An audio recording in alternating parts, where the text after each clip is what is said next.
Greetings, I am Tom Earl. On this week's episode, we talk Funemployment and Redefining Success with Janna Hall. Check it out. Woo.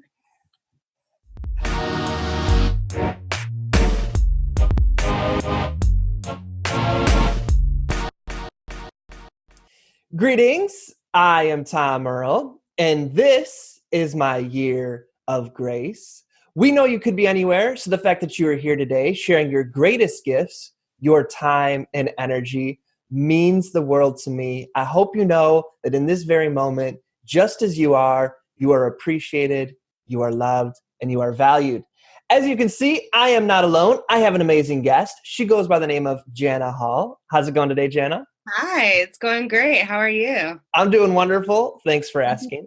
Thank you so much for having me. It's my pleasure and my honor. Thank you for responding to my DM and saying, let's do this. I appreciate that. Yes. So for the few folks out there who don't know who you are yet, do you mind if I have the honor of introducing you to them via your bio?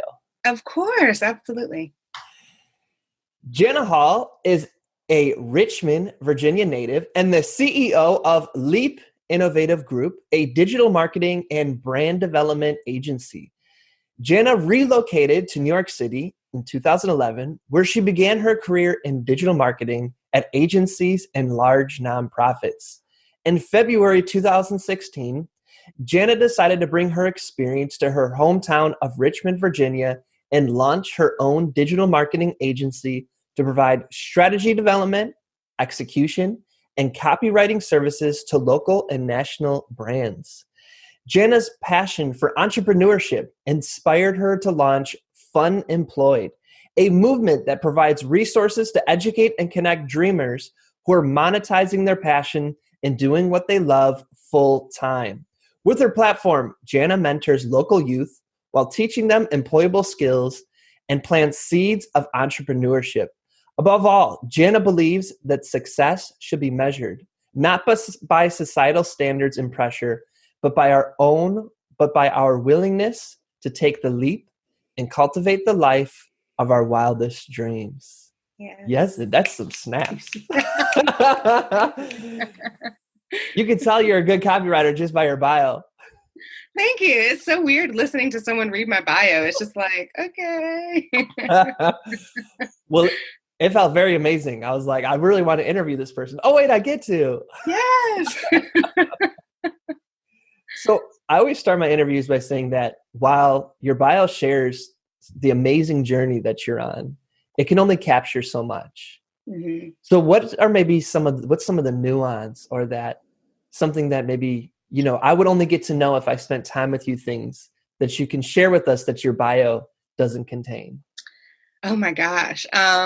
Well, I did mention in my bio that I'm a diehard Friends fan. Nice.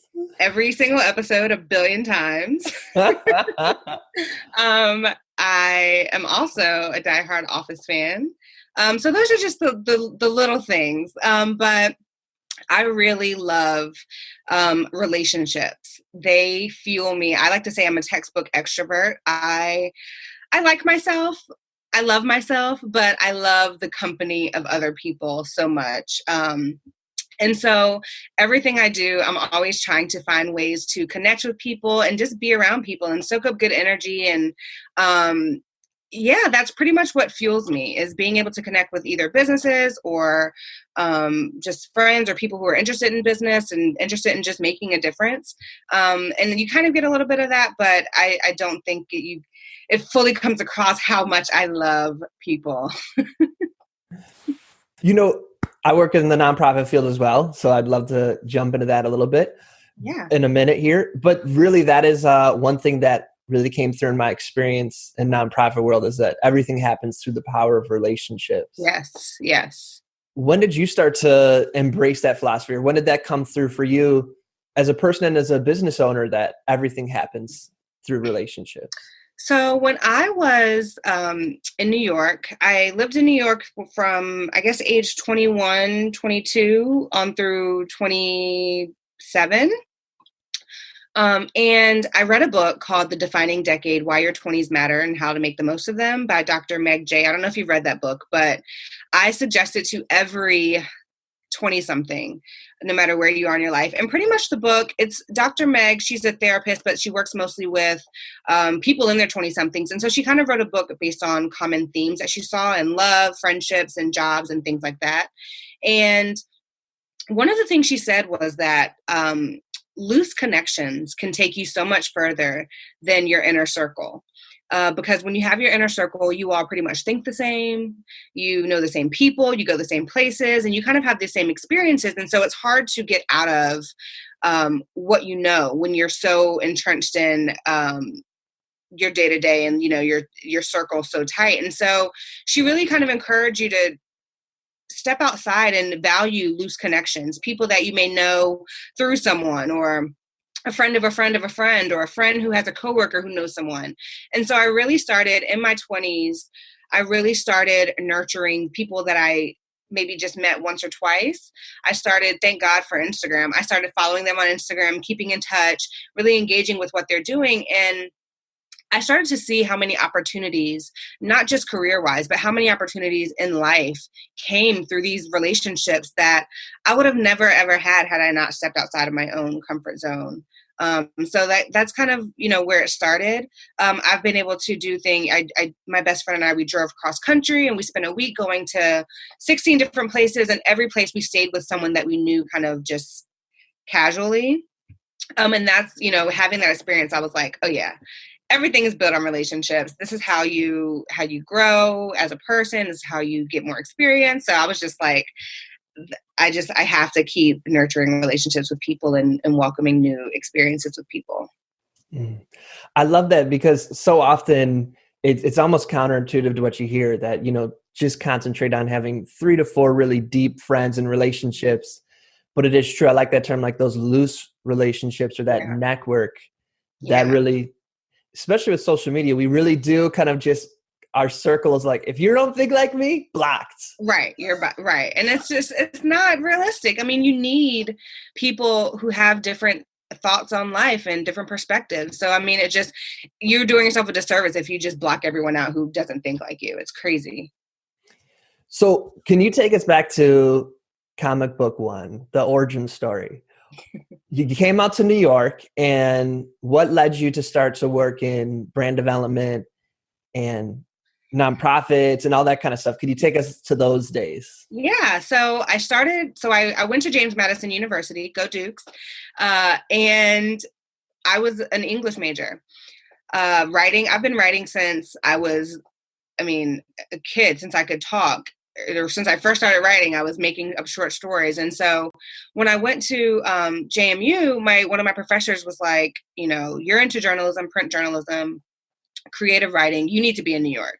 You need to write for a magazine. So I was like, all right, I'll go to New York and I'll write for a magazine. And I thought it was just that simple to just go and, you know, be at Teen Vogue or Vogue or wherever. But then I realized it's almost impossible for just this, you know. And so I just started looking for jobs where I could use my writing skills. At the time, I was doing some editing. One of my friends had a book publishing company, or he was starting one. And so he needed an editor to help kind of, get new clients in who had book ideas. And so because I was doing editing, one of my girlfriends who was working at a digital marketing agency, it was a boutique agency, she was like, we need an editor. We need someone who can edit everything that leaves our agency, press releases, articles, social media posts, everything. And so I got the job as an editor, and I just spent my days just looking at everything that people wrote. And I was like, this is kind of easy. I can do a press release. Like, this isn't hard. I can write a Facebook post. And this was 2011. So Facebook for Business was still a little shaky. It wasn't really like where it is now, of course. And so I'm like, I can do this. I can write for a blog. I had like 5 blogs in college. I can do this. And so we had a lot of clients we were dealing with European Wax Center massage envy when they first began, really. And so we had so many different franchise accounts. And so I asked if I could take on a few, and they're like, sure.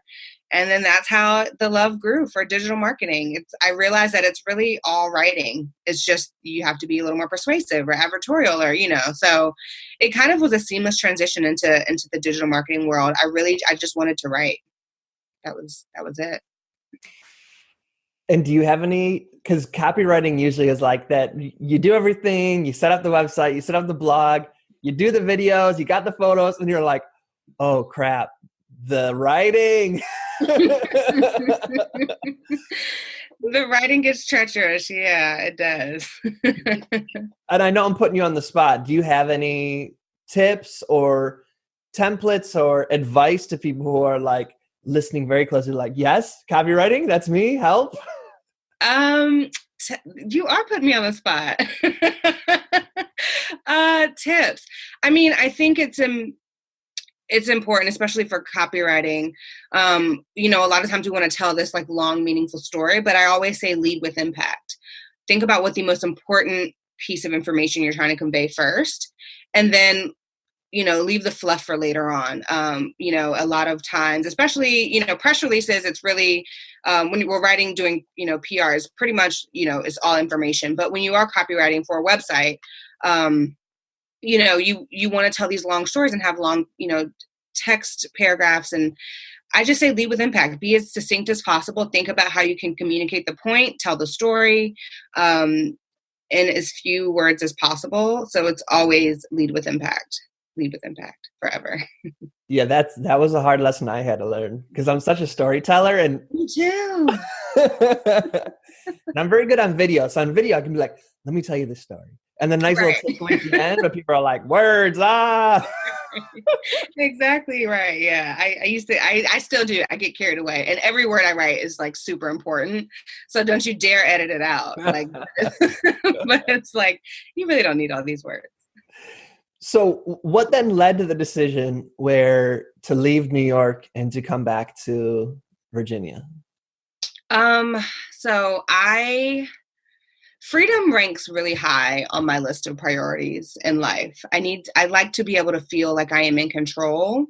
And as much as I loved my job, I hated having to ask for permission to use my PTO, which that drove me crazy for one.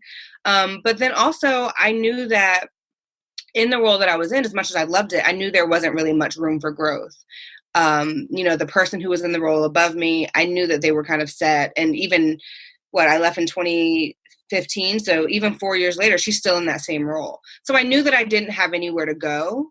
And I was like, I can either apply for another job and kind of run into the same roadblock, because, in New York, it's really competitive. And so people, they fight for their positions, and so I was like, I can go to another job and really kind of run into the same roadblock, or I can just kind of take the leap and start my own thing and kind of have the freedom that I value, and also have limitless room for growth. I mean, I can really go as high as I want. I can make as much money as I want, as long as I'm willing to work for it. And so that was really enticing. And I had gotten to a place where I was over that job. I had just moved into a new apartment in New York, and I was, I loved the apartment, but like wasn't crazy about the commute. Like, so certain things were kind of falling apart, and I just felt like, okay, this is my time to exit.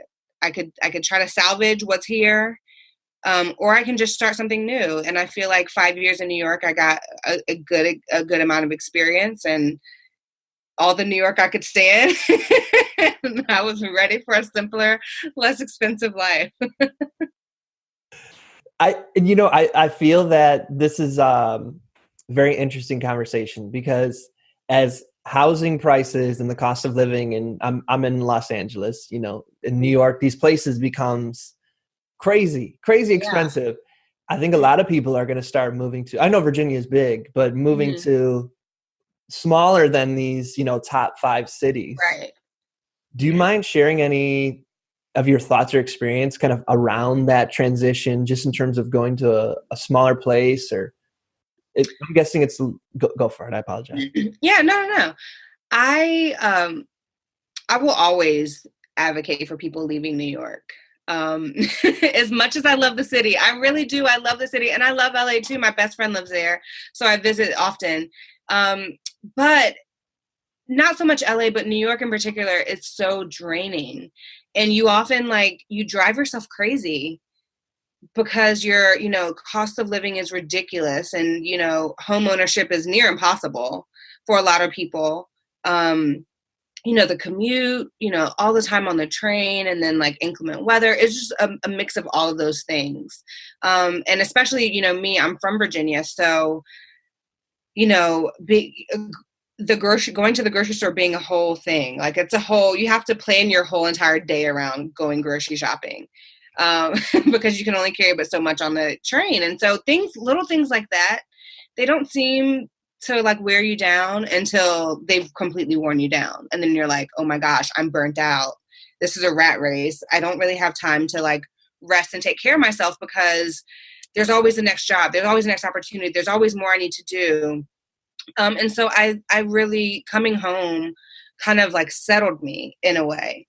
And so I have friends who are still in New York, and I see them being beaten down by jobs that are super demanding, and they don't really have time off, and rent prices are crazy. And I'm just like, if you could just move to another city, and because remote work is a real thing now, and companies are really kind of welcoming employees that don't live, in their city, I think more people should be exploring it and thinking about a quality of life that isn't based around your job, but really, figuring out the kind of life you want to live, and then just having a job that supports that, instead of your job being your entire life, and then you squeeze in your own life around the job, if that makes sense. Does that make sense? It makes absolute sense. And especially if your cost of living is so high, there's also this fear of if I get fired today, I am screwed. So yeah. This constant anxiety, and most bosses aren't very good bosses. No offense to them. There's not much training. You're just you're in charge now. Right. You know what I mean? So it's there. So yeah. Yeah. One thing that I'm resonating with two things coming to the surface, and we'll go one at a time. One is your level of self-awareness. It's amazing. And I really feel like self-awareness is one of the most important superpowers to have in life. Mm-hmm. So I'm going to ask you a question that's very hard to talk about. Could you talk about your self-awareness, where it came from, how you found it, any advice to people who are resonating with it like I am, and any words you want to share with them? I'm actually still kind of trying to get to a place of ultimate self-awareness. I think I have spent a lot of time in uncomfortable spaces, whether it's in relationships or friendships. And, after a while, when you just kind of find yourself, beaten down by life or by decisions that you've made, you really have to kind of point the finger at yourself and be like, okay, what decisions have you made to contribute to where you are? And so I had to really examine my decisions that I was making, the type of relationships I was seeking, the type of situations I was putting myself in. I had to really, just look in the mirror and figure out, okay, who are you and what do you want out of life, and what do you want out of situations? And so it's taken a lot of me kind of being selfish in a way. It's really hard for me, but I have friends who get on me a lot. They're my accountability buddies, but I would spend a lot of time, figuring out what other people want, and then just going with that and being like, oh, we can eat whatever restaurant you want to eat at, and I've had friends being like, no, what do you want, Janna? What do you want? If no one else mattered, what would you pick? What would you, And so it was really hard for me to really just think, outside of other people's opinions, outside of everything else, what do I want? Who am I? What do I value? And then kind of just have the confidence to move in that space. And so, like I said, it's still a work in progress, but I think we need to have conversations about ourselves, or conversations with ourselves about, how much of your decision-making is based on other people's wants for you, and how much of it is based on your wants for yourself. And so I hope that answers the question. It's something that I'm still working on, but being able to know at all times what I think and what I feel, even if I choose not to act on it, I'm always, whenever something comes up, I'm always thinking, okay, first and foremost, what do you feel about this? What do you think about this? And then I try to move through the world accordingly. Did I answer that? Okay. You nailed it. Okay, good.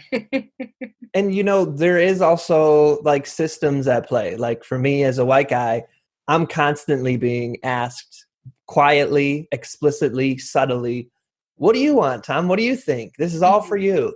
So, and even I still then struggle with being like a pleaser or like making sure like, no, what do you want? What do you want? And like shrinking myself. So yeah. So I know you're interviewing me, but I mean, it's really interesting. So how has race played a role for you in how you make these decisions? And you said shrinking yourself and thinking about what you want. How does race affect your willingness to center yourself? Well, I think it affects me in two different ways. And it's awesome. We can have a conversation. It doesn't have to be interview style. For one, I mean, there was that trajectory of non-self-awareness where I would just go on the autopilot of, without realizing, oh, everything's for me. Oh, I step into a meeting and I speak first and I speak last. Oh, because no one else is, without realizing then the self-awareness part that there's socialization and systems of power and safety levels where I can kind of say whatever I want and someone's not going to be like, oh, well, there goes that white guy again. Or, like now anyone who comes after me who's a white guy, I've just effed it up for. Like, I don't have any of that responsibility. So that was kind of going through it like that. And then when I started to have self-awareness, now it's more of an intentional. I mostly work with teams where I'm the only guy and I'm usually the only white person on the team. And so having this self-awareness from people who have coached me that like, hey, wait and listen to see if anybody says this idea that you have that you might realize a couple of minutes from now is actually very obvious. And chances are someone else is going to share it, but oftentimes women are socialized to look to you first. But if you want to create equity, then often that looks like stepping back, seeing if anybody shares first, and then sharing if nothing comes up.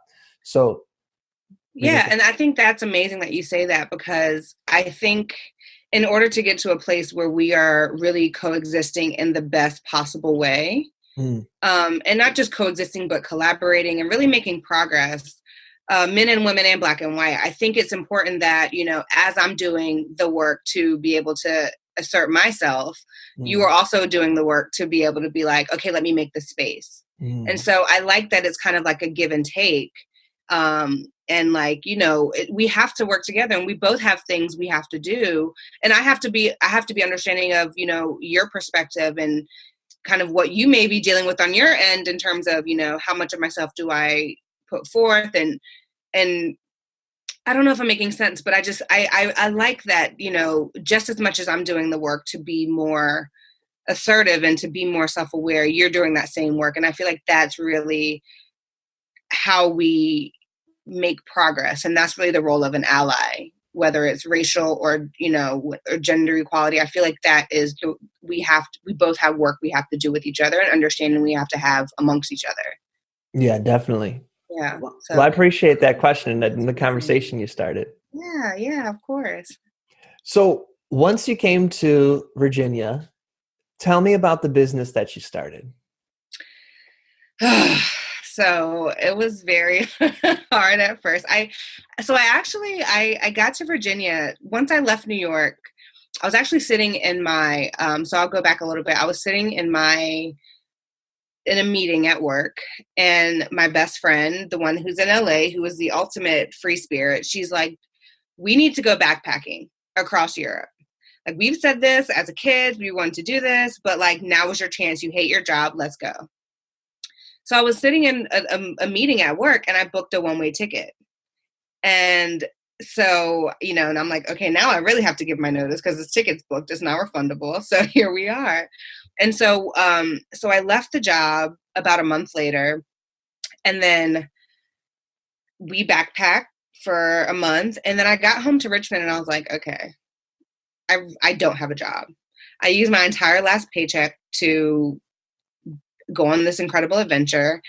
Now what am I going to do? And I knew that I wanted to, thankfully I have, parents and support system, and they allowed me to stay at home and really get back on my feet. But, I didn't know if I was going to immediately jump into starting my business or finding a job and then just seeing what happened. I applied for a job here and there, but just nothing seemed like a good fit.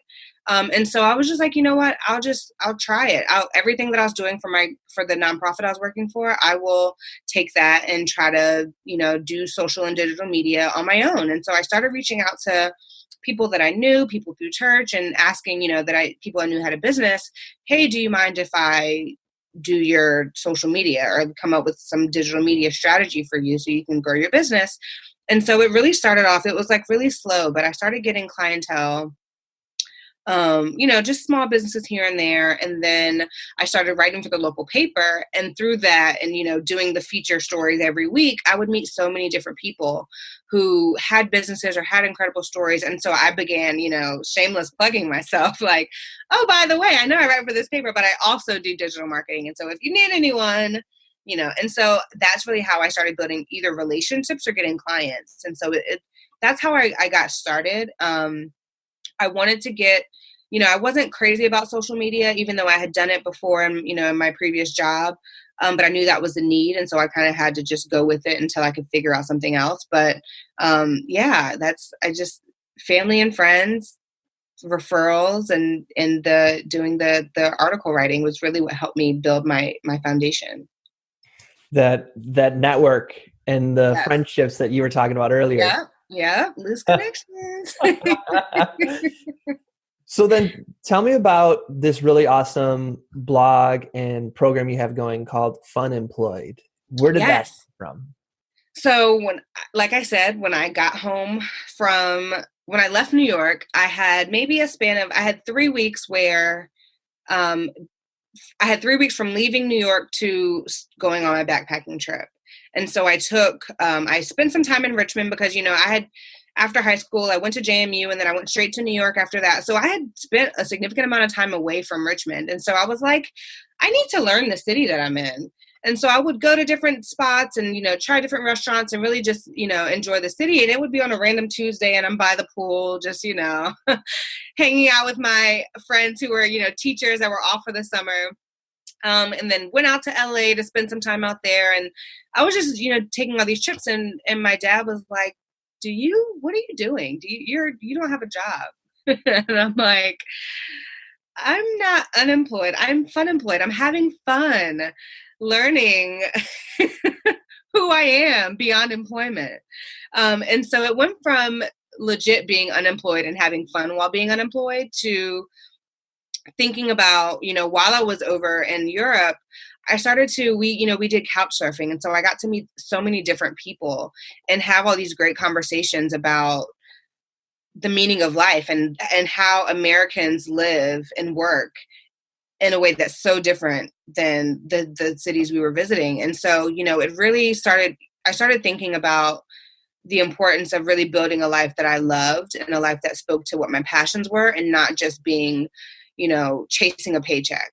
And so I had the time to think about, okay, when I start this business, like, what will it be? What am I passionate about? And so I did want to get into the writing aspect because that's what I love. And I'm like, if I can make money writing, then shoot, we're winning. Like, and then if, I loved social media. I use it for fun. And I built a career doing it. I'm like, if I can do that, then we'll be good. And so then it's just like, okay, what I'm doing is taking my passions, things that I love. And my mom always said growing up, if you love what you do, it'll never feel like work.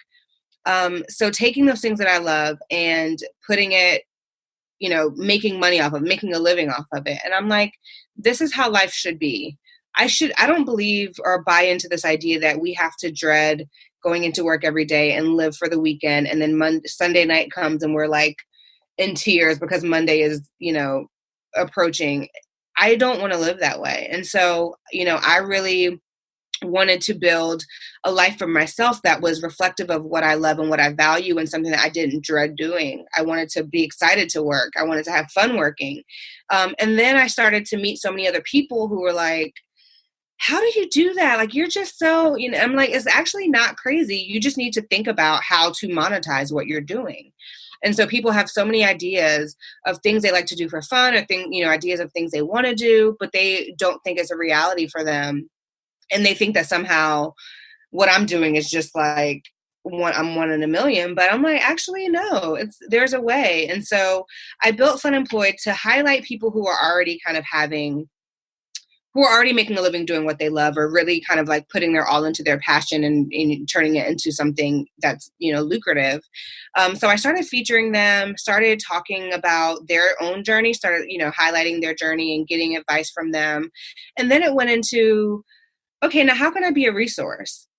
How can I take the things that I've been fortunate enough to have access to, be it expertise, business, my mom is an entrepreneur, so she was giving me a lot of, business advice and connecting me with her accountants and her lawyers and things like that. And I'm like, I have all this information. I need to be able to share it and kind of pay it forward to people who also want to do what I do, but feel like it's not attainable for them. And so that's really what Funemployed is. And so we have events and things like that where people can connect with each other. And I'm really big on networking across. So, how can I partner with you? How can we collaborate? But then also giving people tools to really grow in their business.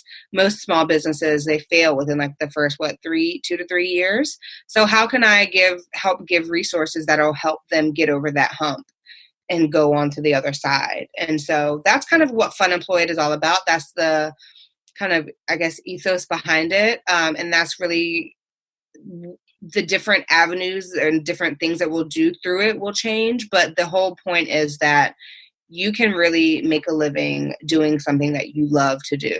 It is possible. I love that. It's so empowering too. Thank you. Thank you. And it's not always about quitting your job. I would never encourage people to do that. I know bills are a real thing. But it's also just, how can you not be kind of a slave to this job that's paying your bills? How can you do something that you love to do? I totally agree with that. And I think because of Facebook ads, there's this belief that unless I'm a millionaire with my private jet, I'm not really successful as an entrepreneur. Yeah. And I hate that. Hate it. People don't realize $500 extra a month could change your life. Yes. Tremendously. Yes. That $500 extra a month could cover a car note. Mm-hmm. And like, now you don't have to worry about your car because you're doing something for fun that's bringing in extra money. And like, that's money from your paid job that you can just pocket now, save. And it feels good. It's fun making that extra 500 through some sort of effort you did. Yes, it is. It is. So what's the starting place that you ask people, or they're like, I'm in, but I don't know? Like, what are the questions, or what do you walk them through to start reflecting upon how they can monetize something in their life?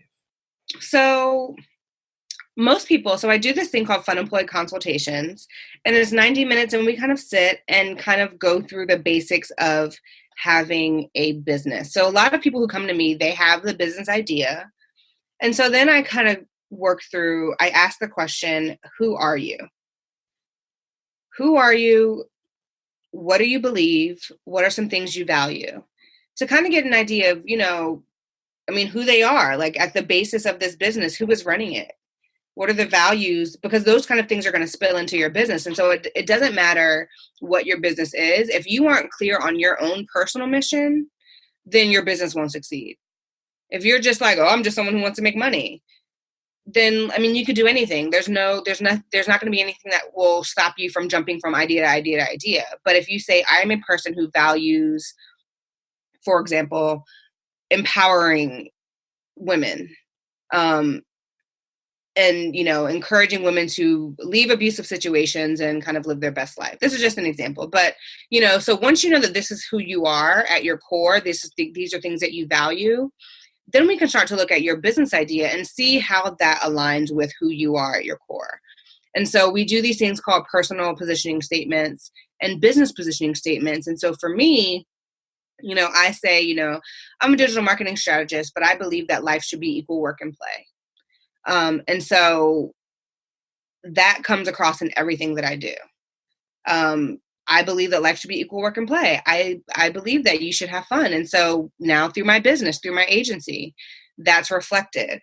Through Funemployed, that's reflected. And so kind of I walk people through the basis of who you are. And then, they bring to me their business idea. And then we go through, okay, what is your business? Who is your business for?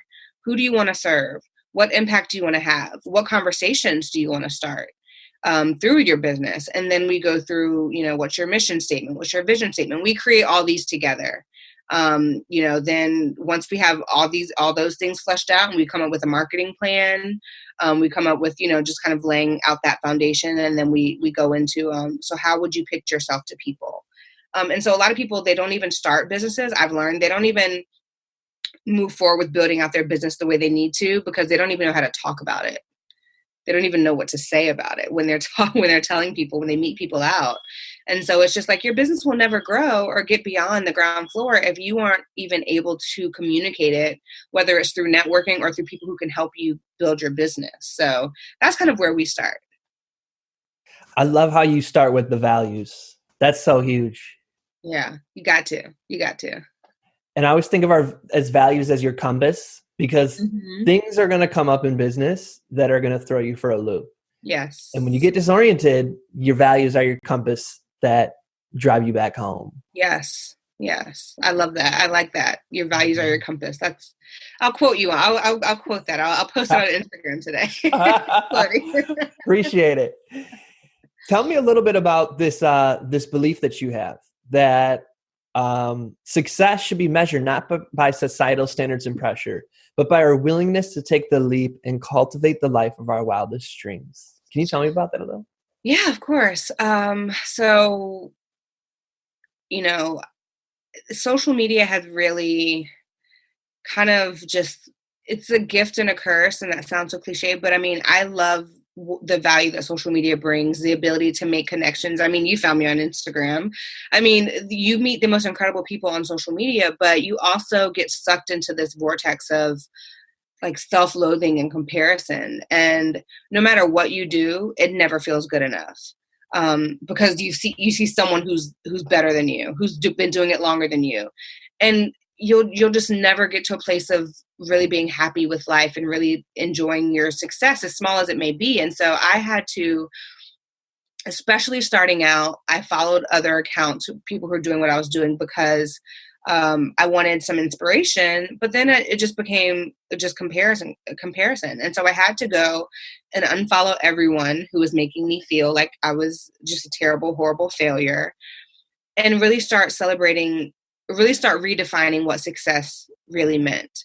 And so, like you said, people think if I'm not on a jet, working from a private island, then I'm not successful.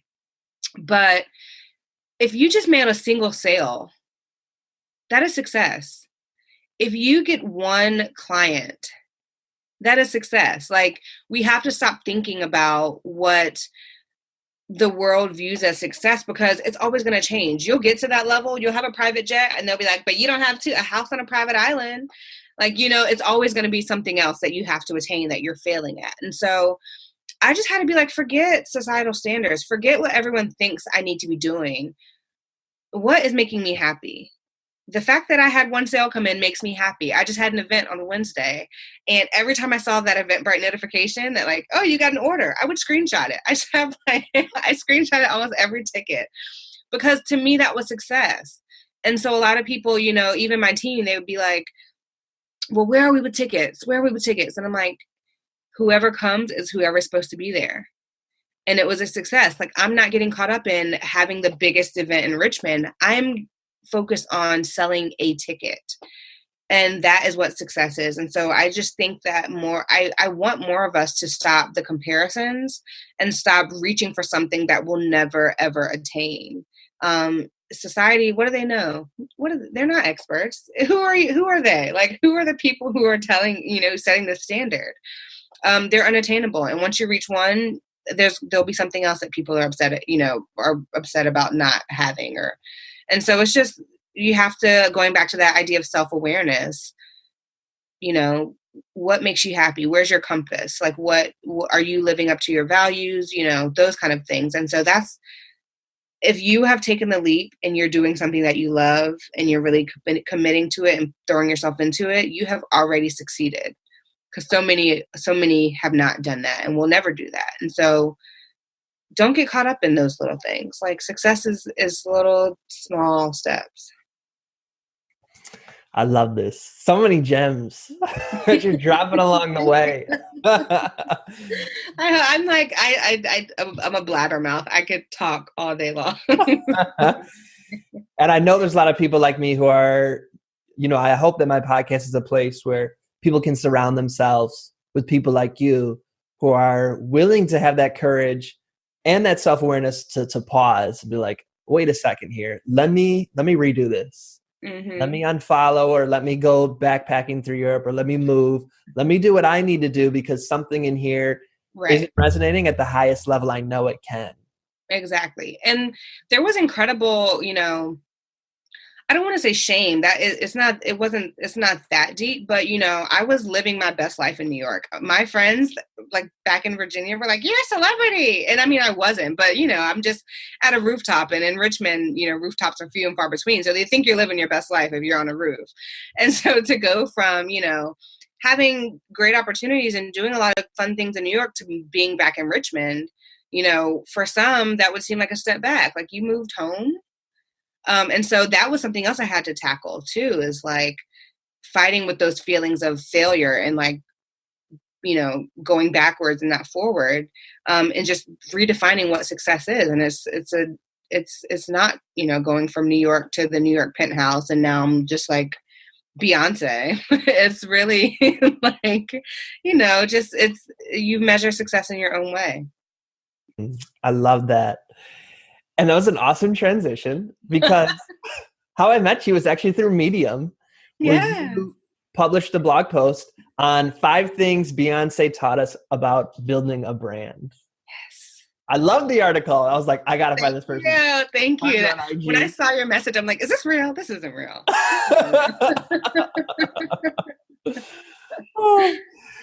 You have a lot of expertise in building a brand, and I loved the article. So is there any advice you can provide to people on how to build a brand? What is a brand? Mm-hmm. You can reference the article if you'd like, but any gems you can drop for people? Yeah, sure. So for me, brand is really the story that you're telling. It's really what will hook people. It's not just making a sale. Anyone can set up a business and sell a product, but a brand is really what pulls them in, what hooks them. So it's, a story that they maybe, buy into or they relate to. It's a way of working. It's a style of working. Your personal brand could be your reputation. And that's another term for your brand, is your reputation. What do people say about you or your business when you're not there to say it for yourself? And so whether it's about the story that you're telling, whether it's about the quality of your product, the quality of your services, all of those kind of encompass a brand. And then going back to the values, what do you represent? What are you setting out to do and accomplish with your business? What are the kind of conversations you want to start? When I think about, the Apple brand, we all, it's super clear, what, the kind of conversations they want to have about technology and where we should go and how to think differently and things like that. And so really, the basis of building a brand is kind of how you want to show up in the world beyond selling a product or a service, because anyone can do that. I love that. And I love the Apple one, because I think if you were to ask most people, tell me what Apple's brand is in one sentence, I don't know if they could describe that. But if you were to say, how does Apple make you feel? Mm-hmm. They would have an answer. And to me, it's brand. And that's the brand. That is the brand. Mm. Yeah. It's what do people say about your business when you're not there to say it about, say it for yourself. So I host bi-weekly or whatever the word is, twice a month. Whatever That's always confusing.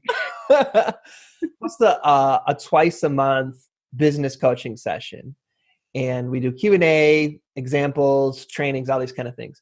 So I used your Beyonce article as I do a thing once a month called What's Working Well. And I used your Beyonce article as Thank you. Definitely. That makes me really happy. I appreciate that. It was awesome, and I loved it. And I'm wondering if you'd be willing to, like, we can go micro. What led to you being like let's use this as a case study. You know, why did you write it? Where did it come from? When did you think of it? How did you connect, pop culture and business? Can you talk to me a little bit about that? Absolutely. So I love Beyonce. I actually, on my desk, I have a Beyonce birthday card that I just received. I love Beyonce, and everyone knows it. And so, but I'm also not delusional. I know that, people have their opinions about, her abilities and things like that. And so, I'm not just, oh my gosh, everything Beyonce does, I love, but you have to acknowledge greatness when you see it. And what I love about Beyonce is it's not even just in the music, but she has really, she's been in the game for over 20 years. And that's not easy to do. And so, she's been able to kind of cultivate this whole, personal brand where, you don't believe anything about her until it comes from her. She is very, very strategic in how she has done her entire career. And then when this Homecoming documentary dropped, I had been saying, though, I have to give, if I can just have a little shameless plug, a little humble brag, not to humble brag, but I was telling people, I tweeted a few times, I'm like, Beyonce is going to do something with Netflix. You just wait. I feel it coming. She has not released any of her DVDs from her tours. Like, she has footage just sitting, and she's probably waiting for the right deal. And I know she had done some stuff with HBO before, but I was just like, I just feel something's coming. And so when Homecoming dropped, and then to see that, like, we had Homecoming, then we had the album, the Homecoming album, and the fact that, like, she's trending worldwide, and it's this whole big thing of people waking up at 3:00 in the morning to watch it. I'm like, and what's even more incredible is that she released no new music. Her entire Coachella performance was music that we all knew, and she had been performing some songs for 20 years, and so I was just kind of blown away. My personal love for Beyonce aside, at how much of a machine she is, and how methodical, and how she has really taken something that most people would have discarded a long time ago and reinvented and made it relevant, and had us all up at 3:00 in the morning watching a performance of songs that we've been hearing for years. Like, we were legit fools watching this thing as if new music was coming. It wasn't. And we knew that there was no music, and we were still all bought in. And so then I really started thinking, like, from the business side, like, she's like, there are some lessons to be learned from this. And, like, let's break those down. And so I just kind of, like, I sat one day, it was a random Tuesday, and I just, like, sat and I just wrote everything, like, all the different themes that I pulled from it when it came to her personal brand, and how she's been relevant, how she's been able to tell and control the story, all of those things. And I was just like, you have to give props, whether you like her or not as an artist. Who else can do that? I don't know. That's wonderful. I love that. And I love just the way that burst of inspiration applied to the knowledge you already have. I don't know what other connections it's made, but even us just connecting. Yeah, it's awesome. I'm super, super excited, and I'm loving this connection. And I think not only is it a great case study for how you combined a couple areas of passions you have, but putting it out there then, and you never know what's going to come from it. What series of events, You know what I mean? Yeah. And I had never, I mean, that's my only thing that I've done on Medium. I created the account and I was just like, all right, we'll see what happens. And I hadn't written anything since. And I just, I'm happy that I put it out there, as kind of nervous as I was, just because, writers were sensitive about our work. And so I knew that putting it on a public platform, and especially when I knew that Medium was going to distribute it, I was like, oh my gosh, now I'm really open to, like, there are some real writers on Medium, like who do this regularly. And I just felt like I didn't want it to get like picked apart. I put myself out there in a really vulnerable way. And so I'm happy it got a good reception. I'm happy you reached out, and I'm happy you felt moved by it. And so, yeah, yeah. Well, and I appreciate you sharing that vulnerability, because we just talked for 45 minutes about how you are a professional writer. So that even you feel a little hesitancy of putting out you as a professional writer, I think. Yeah, it was terrifying. How did you overcome that fear? Just did it. I mean, I always say I'm not the worst. It might not be a good way to look at it, but like, there's been worse writing out there. I have worse writing out here for the world to see. I have my blogs that I still have are still live from college. It's some terrible writing up there. But I think, the beauty of the internet, it's a gift and a curse. Everyone has a voice, and so, why should I shut mine off because of a few people who may criticize it? If it's what I feel and it's what I've written and it's something I'm proud of in the moment, I have the right to share it. And so just, hit submit. I love that. And I hope anybody right now that's been holding back, that they hit submit too, that they draw inspiration from your courage. Hit submit. Yeah, there are worse writers out there. I don't know, that's a good motivation tip, but it's really like, I use that for everything. Like, I'm not the worst in the world. I heard a good framing where someone was saying, if you don't put it out there, you're at zero. You put it out there, 1 million people hate it, 1 person likes it, you're 1 point ahead. It's I like that. Because the haters don't count. Right. That is so true. I can share these quotables. That's another thing I'll have to put on Instagram later. Appreciate that. So you might have heard me say at the beginning that this is my year of grace. Yes. And I love that. I appreciate that. And what I love to do with whatever my year of is have a conversation on it with my guests. Yes. So for you, what is grace? Grace is